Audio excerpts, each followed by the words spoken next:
Now I'm going to teach you something called a reaction diffusion. I'm going to teach you how to make it in Photoshop.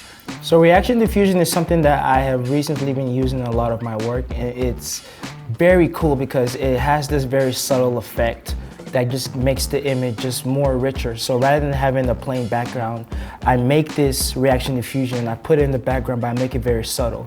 And we're gonna bring that to life in here using Photoshop actions. And these actions are really just 3 steps. And once you make them, you can have them saved forever, and you can make these patterns as often as you'd like. So now we're going to make a new document. So 2048 pixels by 2048 pixels. With a resolution of 300, we're going to press create. And now the first thing you want to do is click on your paint bucket tool, and we're going to make the background black. And we are going to use our brush, and we're going to make sure that our brush is hard round, and we're going to make white dots. I'm going to use my bracket keys to make them a little bit bigger. And now all we're going to do is just click around. The more dots you make, the better your reaction diffusion will look. And be prepared, depending on how fast your computer works, this could take some time. But once you make the action, it will be a lot easier. But if your computer is very slow, it might still take some time to finish. But the end result is worth it. So now we're going to make an action, and pretty much what a Photoshop action is it records what you're doing and saves it so that in the future you can redo what you did, but you don't have to do it every time. So let's say I'm making something, it takes me 5 clicks to make it. I can record that as an action, so the next time I want to make that same thing, I just press the action and it does it for me. So it kind of saves time. And especially with this, we're going to have to do these 3 repeated steps over and over and over again to get the desired effect. But having an action allows me to click it once and it does those 3 things for me very quickly. So right now we're going to make a folder and we're going to call it Skillshare Reaction Diffusion. And then next we're going to click down here. This is where you're actually making a new action. So now I'm going to call this RD, which stands for Reaction Diffusion. And once you press record, that means it's going to record everything you're doing. So make sure that you don't make a mistake when you're recording, because if you do, you're going to have to start all over. So we're going to press record.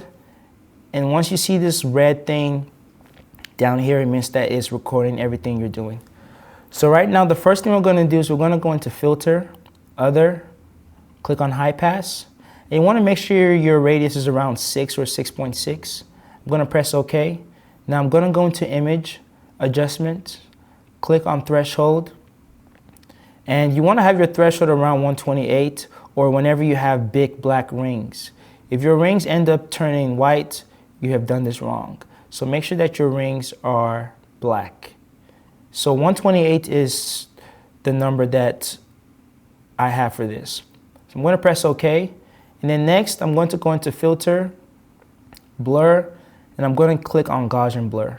And I usually like to have mine around 6 as well. So as you can see, it has now recorded all of the actions that we just did. Now I'm going to press Stop. So as you can see, the radius, it recorded that, the threshold, it recorded that, and the Gaussian Blur, it recorded that. Now if I click on RD and press play, it does all of these 3 things for me again. And if I keep pressing play, it will keep repeating these steps over and over and over. And you will start to see a desired effect. So as you can see now, my shapes are changing into a very nice pattern.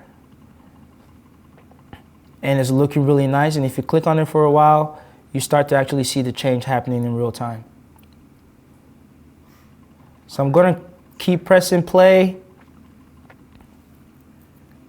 And once it fills the screen, I'm going to show you what to do next.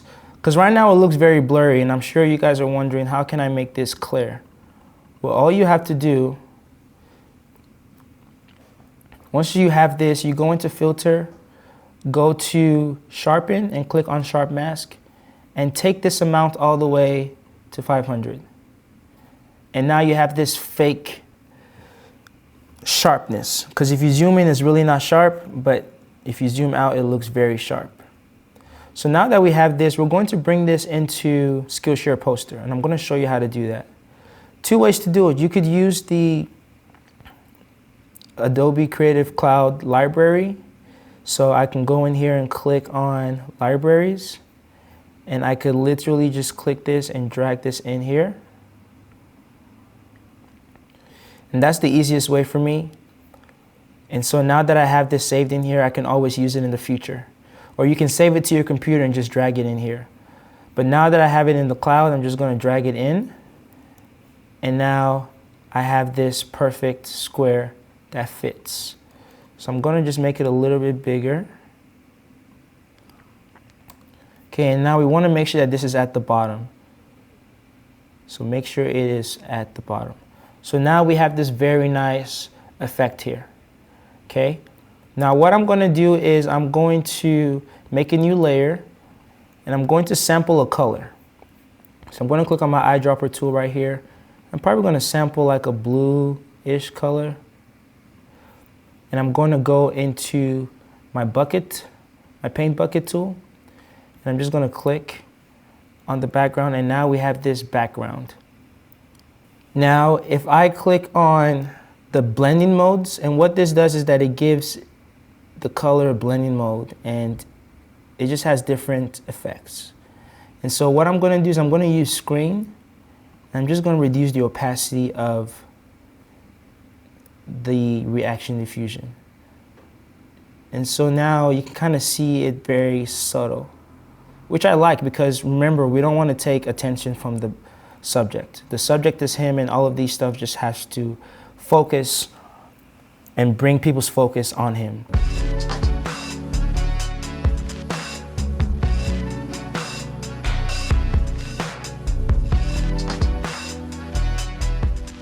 Thanks for watching. If you enjoyed this video, feel free to like and subscribe to stay up to date on all of our latest videos.